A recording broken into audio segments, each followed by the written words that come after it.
6 tips to help you along with the clutch install. But before that, first off, I had to say that I don't recommend a stage 3, 4, or 5 clutch kit for your car unless your car is already highly boosted or modified in an extreme way, because a lot of times people get a stage 3, 4, 5 clutch kit and they have major issues because you can't just put one on a stock motor and expect to have drivability. So also clutches like Fidenza, Clutchmaster, they have issues with fitment because the engineers get the specs and then they make the clutch.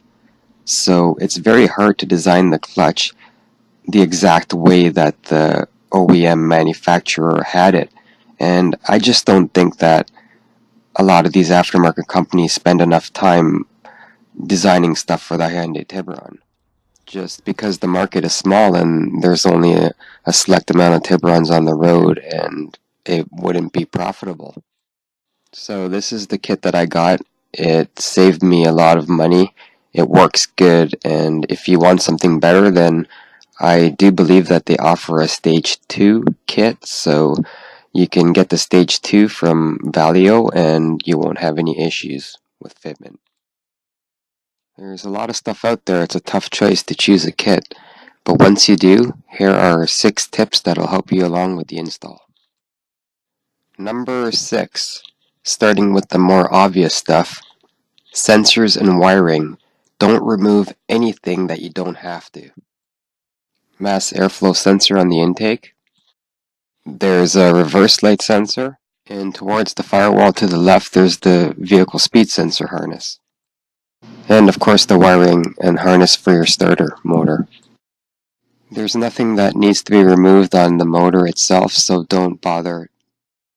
Even if you have the newest Tiburon, it's still probably like 10 years old or something, so the wiring gets really frayed and brittle because of the water getting in there, freezing, contracting and expanding. So you don't want to go mess around with brittle wires and remove stuff that you don't need to remove. Just leave everything up on top of the engine as it is, because you're removing the transaxle, so the engine is going to stay where it is.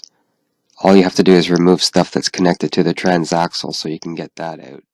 You don't want to create any new issues during the clutch install, so to avoid a no start situation at the end of it all, make sure you watch your wiring and sensors. Number 5, another sort of obvious one, but I can't stress enough. To keep track of all your bolts, because they're different sizes and they go in different places, you have to get them back in the right place. The bolts that mount the transaxle to the engine are a couple different sizes too, so watch those. Along with the bolts for your subframe, different sizes, so keep track of your bolts. Number 4, your steering. Make sure that you mark your steering. Underneath here, inside your car, mark it before removing it.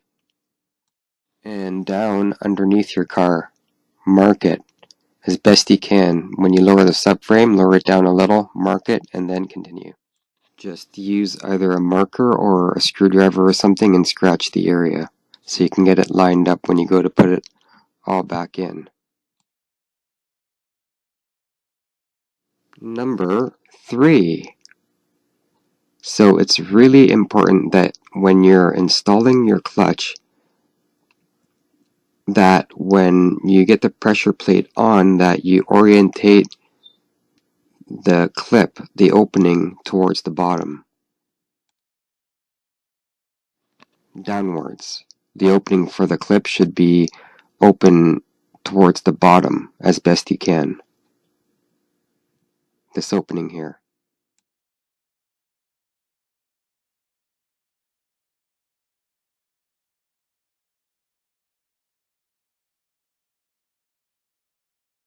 Number 2, throw out bearing. So when you get it, check it. Make sure it's the proper bearing and that it fits inside the opening. Don't snap it in. It doesn't go into the pressure plate at this point. Just check to make sure you got the proper one, and then remove it, put it on the fork, just like you see here. Once you have it on the fork like that, you can test it, make sure that it moves okay and everything's alright. Then mount the transaxle to the engine and make sure that you grab hold of this lever and snap the bearing in place. Just push towards the firewall and you should get a nice clicking sound.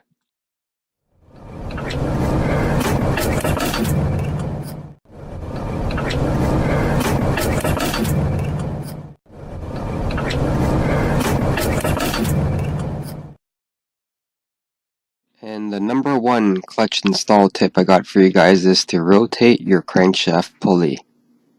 Make sure that you rotate it.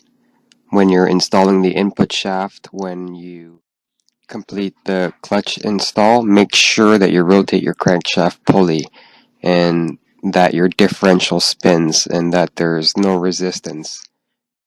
Manually rotating the crankshaft pulley will help you align the input shaft with your clutch disc when you're going to put it back together, and when you turn the pulley, make sure that your differential spins.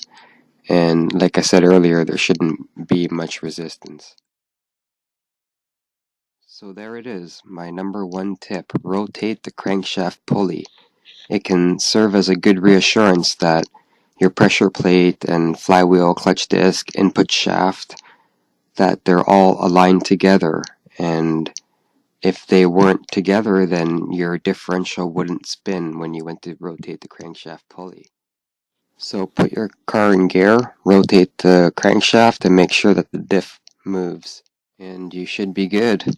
So one of these days I might actually get a stage 3, 4, 5 clutch kit after boosting my car. So if that does happen, I will be sure to post an update as everything becomes available.